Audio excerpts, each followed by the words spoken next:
How do you measure progress when it comes to language learning?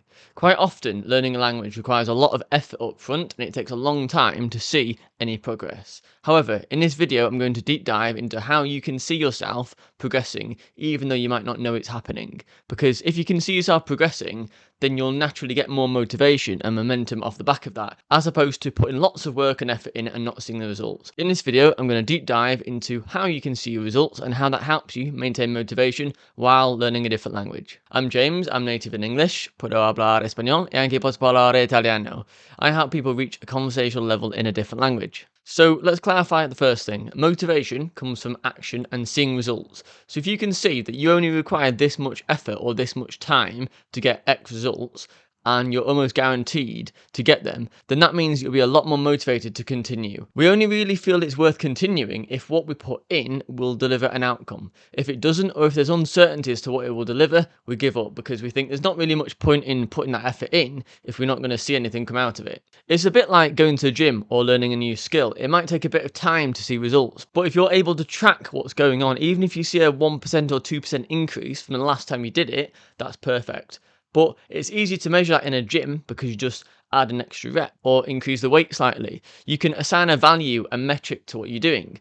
However, when it comes to language learning, it's more of an art form. It's more hard to put a number behind how you're doing. So if you know a bit more about this word or a certain word comes to you more quickly, you might dismiss it. You might be progressing in your language learning journey because you're more able to generate the words as you think of them. However, you might not give yourself the credit that you're progressing because realistically, when you're learning a language, it can take a long time to see any results. On that note, I've created a free email course on how to learn a language despite having a busy lifestyle. It contains a range of tips and tricks and works for any language, suitable for all levels, and it helps you achieve your language goals in less time if you're really busy. There's a link in the description below to check it out.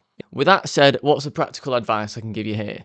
Well, if you notice you're remembering slightly more words or you're watching a TV series and gradually you're understanding more of what's going on subconsciously, that is progress. And just if you can do a before and after of how you sound or any recordings of you speaking the language, even to your phone, and you can measure a month ago or a week ago versus now, play that back. Play back any previous sounds that you've got if you record yourself, or start now and record yourself, how you sound in that language and how much of something in terms of comprehension, how much you're understanding if you're watching a TV series or a movie in your target language. Some examples of progress that you might relate to include the following. You might notice that initially, when you started a TV show, you didn't really understand much and you had to focus on the subtitles in your native language. You didn't really understand that much and it was hard to understand what was going on unless you focus on the subtitles. However, as time passes, you might now realise, if you think about it consciously, that you're having to look at the subtitles less and you're understanding more of what's going on, or it makes you slightly less tired when you're watching it. It might take you a bit less effort, and that is progress. It's just hard to quantify with numbers. So let's assume that you notice you progressed. So the advantage of taking note and being conscious about the progress you're making is that this gives you more motivation and evidence that what you're doing is leading to results.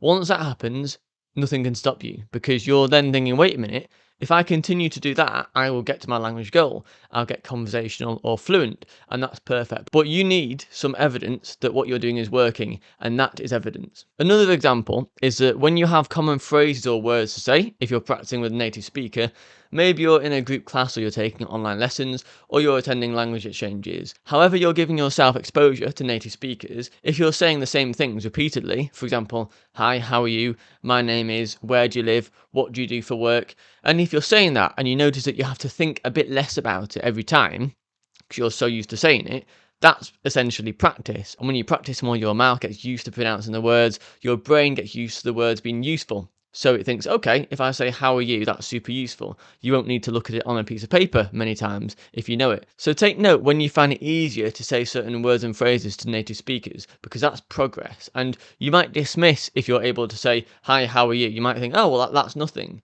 Well, it is something because it is progress compared to where you were.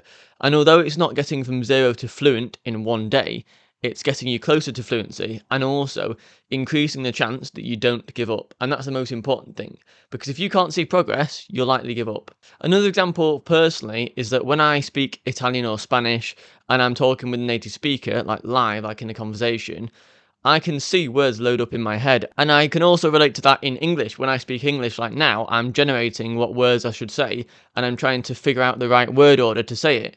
But when it comes to a different language, you know if you're progressing and getting near to a conversational level if you can see words and they're available to you loading up quite quickly.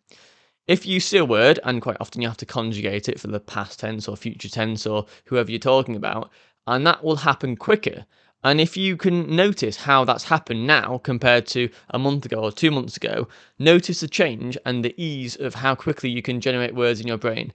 And that's a perfect way of measuring progress, even though you don't think it's progress. Because these little wins that we find, we need to celebrate them internally or externally, however you want to celebrate them. But we need to take note of them to measure the progress, because otherwise you won't have the motive to continue. Anyway, that's it for today. It can be really difficult to measure how you're progressing when it comes to language learning. So it's a good idea to be able to see how you're progressing via these little wins and little things that you notice of your progress. So thanks for watching. If you have any ideas or any ways that you measure your personal progress when it comes to language learning, please feel free to write it in the comments below, and I'll see you later.